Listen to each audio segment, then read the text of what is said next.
जिंदगी एक अजीब खेल है। कभी ये आपको ऊपर उठा लेती है और कभी जमीन पर गिरा देती है। कभी अपनों से धोखा मिलता है और कभी गैर आपके अपने बन जाते हैं। मेरा नाम रवि है। मैं एक छोटे से गांव का रहने वाला हूं। आज मैं एक कलेक्टर हूं। लोग मुझे सम्मान से देखते हैं, हाथ जोड़कर मिलते हैं, मेरे नाम के आगे साहब लगाते हैं। लेकिन कभी ऐसा भी वक्त था जब मैं दिहाड़ी मजदूर था। दिन रात पसीना बहाता था।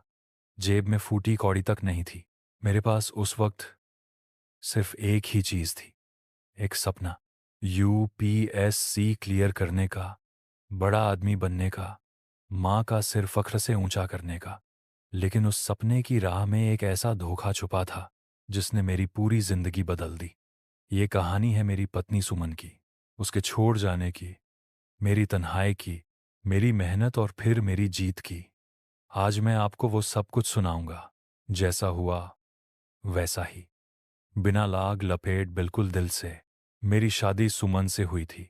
सुमन शहर की लड़की थी, सुंदर, पढ़ी लिखी और महत्वाकांक्षी। हमारी शादी माँ की मर्जी से हुई थी। माँ को लगा था कि सुमन मेरे लिए सौभाग्य लेकर आएगी, और शुरू में सब कुछ ठीक भी लग रहा था। शादी सादगी से हुई थी। गांव के मंदिर में फेरे हुए। मैंने सुमन से वादा किया था कि चाहे कुछ भी हो, मैं उसे हर खुशी दूंगा। लेकिन शादी के कुछ ही हफ्तों में सुमन का बर्ताव बदलने लगा। वो मेरी मजदूरी से नाखुश थी। तुम रोज मिट्टी में सने हुए घर आते हो, ये कोई जिंदगी है? वो मुझसे कहती। मैं दिन भर कंस्ट्रक्शन साइट पर काम करता और रात को अपसी की किताबें पढ़ता। मेरा शरीर थक जाता, लेकिन दिल में जुनून जिंदा रहता। मैं उससे कहता, बस कुछ सालों की बात है, फिर सब बदल जाएगा। लेकिन सुमन को मेरा सपना नहीं, मेरा आज चाहिए था। उसे पैसे चाहिए थे, आराम चाहिए था। वो कहती, सपनों से पेट नहीं भरता रवि, मुझे ब्रांडेड कपड़े, बड़ी गाड़ी और रेस्टोरेंट में खाना चाहिए। मैं चुप हो जाता।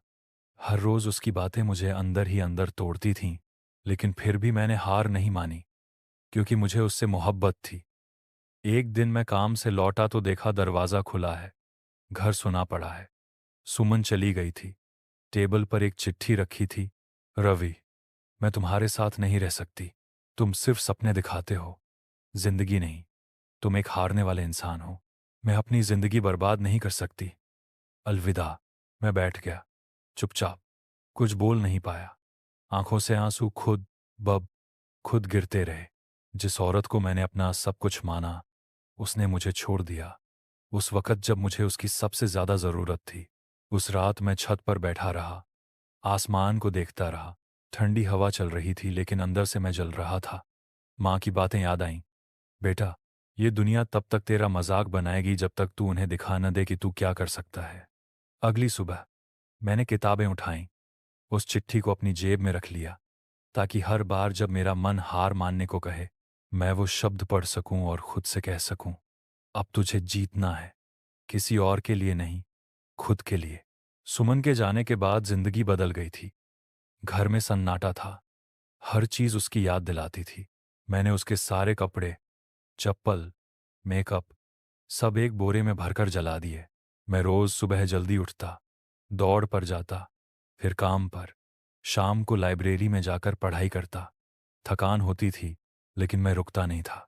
अब मेरी जिंदगी का सिर्फ एक मकसद था, एसएससी क्लियर करना। कई बार फेल हुआ, मॉक टेस्ट में नंबर कम आते थे, लेकिन मैंने हर हार से सीखा। मोबाइल बंद कर दिया, सोशल मीडिया से कट गया। मेरे पास अब बस 3 चीजें थीं, किताबें, चाय और अकेलापन। बीच में डिप्रेशन भी आया। एक दिन नदी के किनारे जाकर बैठा रहा, घंटों। सोचा, क्या सब बेकार जा रहा है? क्या मैं वाकई एक हारने वाला इंसान हूं? लेकिन फिर जेब से वही चिट्ठी निकाली और खुद से कहा, अब नहीं, अब ये सफर पूरा करना है। मैं एक सरकारी लाइब्रेरी जाने लगा। वहां एक लड़का मिला, अनुज।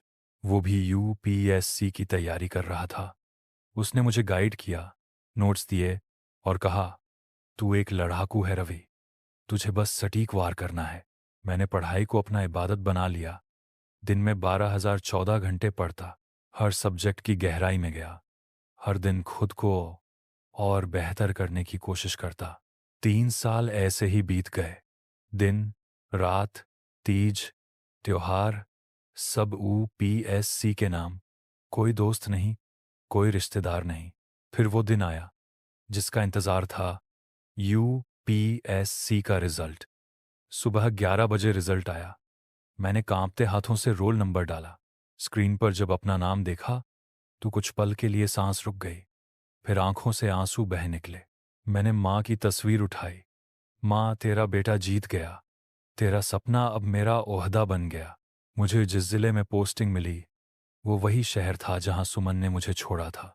किस्मत थी या इत्तेफाक, लेकिन अब मैं उस शहर में एक दिहाड़ी मजदूर नहीं बल्कि जिला कलेक्टर बनकर जा रहा था। कार से उतरते वक्त हर कोई मुझे सलाम कर रहा था। मीडिया वाले तस्वीरें ले रहे थे। कलेक्टर साहब पधार चुके हैं। मैं उसी गली से गुजरा जहां लोग कभी मुझे ताने मारते थे। एक चाय वाला बोला, अरे, ये तो वही रवि है जो यहां मजदूरी करता था, अब कलेक्टर बन गया। मैं हल्के से मुस्कराया, लेकिन अंदर कुछ कांप रहा था।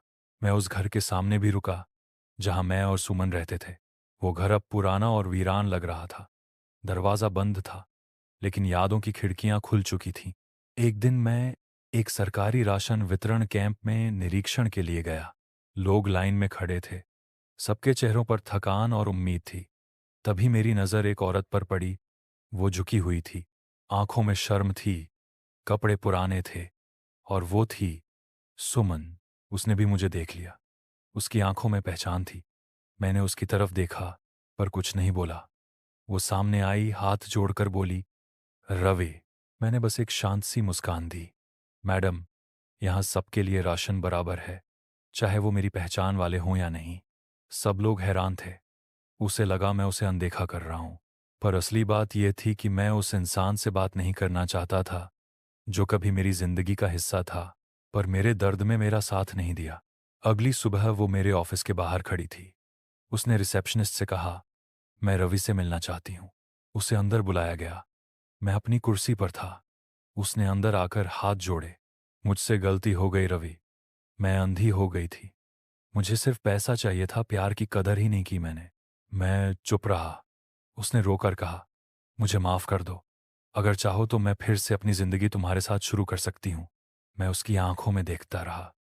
फिर बोला, माफी उससे मिलती है जो गलती करता है, लेकिन तुमने तो जानबूझकर जिंदगी से खेल किया था। जब मुझे तुम्हारी सबसे ज्यादा जरूरत थी तुम मुझे छोड़ गई थी। मैंने उससे कहा, मैं हर दिन टूटा हूं, हर दिन खुद से लड़ा हूं। हर एक आंसू, हर एक पत्थर मेरी इमारत बना। तुमने मुझे नहीं तोड़ा सुमन, तुमने मुझे बना दिया। वो चुप थी। उसकी आंखों में आंसू थे। मैंने आगे कहा, तुम मेरी कहानी थी लेकिन अंत नहीं। तुम मेरी जिंदगी में सिर्फ एक चैप्टर थी जो मैंने बंद कर दिया। मैं तुमसे नफरत नहीं करता सुमन, क्योंकि अगर तुम मुझे न तोड़ती तो मैं रवि से कलेक्टर रवि वर्मा नहीं बनता। उसने कहा, क्या कभी सब कुछ फिर से वैसा हो सकता है जैसा पहले था? मैं बोला, नहीं, वक्त लौटता नहीं, वक्त सबक देता है। तुम मेरी यादों का हिस्सा हो, जिंदगी का नहीं। सुमन वापस चली गई। उसने मुझे बहुत बार कॉल किया, पत्र भेजे, लेकिन मैंने कभी जवाब नहीं दिया। उसने दूसरा रिश्ता भी छोड़ा था, पर वो भी टूट गया। अब उसकी जिंदगी में सिर्फ पछतावा था। एक दिन मुझे किसी ने बताया, सुमन एक NGO में नौकरी करती है। छोटी सी सैलरी, छोटी सी दुनिया, लेकिन अब उसकी आंखों में घमंड नहीं था, बस शांति थी। मैंने उसे एक दिन दूर से देखा। वो बच्चों को पढ़ा रही थी। शायद उसने जिंदगी से सीख लिया था, पर मेरी किताब का वो पन्ना अब मैं कब का पलट चुका था। एक बड़े अवार्ड फंक्शन में मुझे बुलाया गया। यूथ आइकॉन अवार्ड मिला था मुझे। मैं स्टेज पर गया, माइक उठाया। सब चुप थे। मैंने कहा, मैं उन सबका शुक्रगुजार हूं जिन्होंने मुझे नीचा दिखाया, जिन्होंने मेरा मजाक बनाया और मुझे छोड़ दिया, क्योंकि अगर वो सब न होता तो मैं कभी उठता ही नहीं। जिंदगी ने हर मोड़ पर मुझे एक छोटी मौत दी, पर मैंने हर बार नए जन्म की तरह जीना सीखा। आज मैं यहां हूं क्योंकि मैंने हार मानना सीखा ही नहीं था। तालियों की गूंज थी, लोग रो रहे थे। वो सिर्फ मेरी जीत नहीं थी, उन सब की थी जो कभी टूटे थे पर दोबारा खड़े हुए। जिंदगी कभी भी सीधी नहीं चलती। कभी प्यार मिलता है, कभी धोखा, कभी लोग छोड़कर चले जाते हैं, तो कभी वक्त सब कुछ छीन लेता है। लेकिन एक बात याद रखना, अगर तुम्हारे पास हिम्मत है तो हर ठोकर एक सीढ़ी बन सकती है। मैं रवि हूं। एक मजदूर से कलेक्टर बनने तक का सफर छोटा नहीं था। हर एक आंसू, हर एक गाली, हर एक रिजेक्शन मेरा पत्थर बना, जिससे मैंने अपना महल बनाया। अगर कभी किसी ने तुम्हें तोड़ा हो तो रोने मत बैठ जाना। उठो और उन्हें दिखा दो कि तुम क्या बन सकते हो। अपने दर्द को अपनी ताकत बनाओ और दुनिया को बता दो कि तुम हारने वालों में से नहीं हो। अगर आपको ये कहानी पसंद आई हो तो वीडियो को लाइक करें, कमेंट में लिखें जीत का बादला, और चैनल को ज़रूर सब्सक्राइब करें, क्योंकि ऐसी कहानियां हम रोज़ लाते हैं सिर्फ आपके लिए। The destine.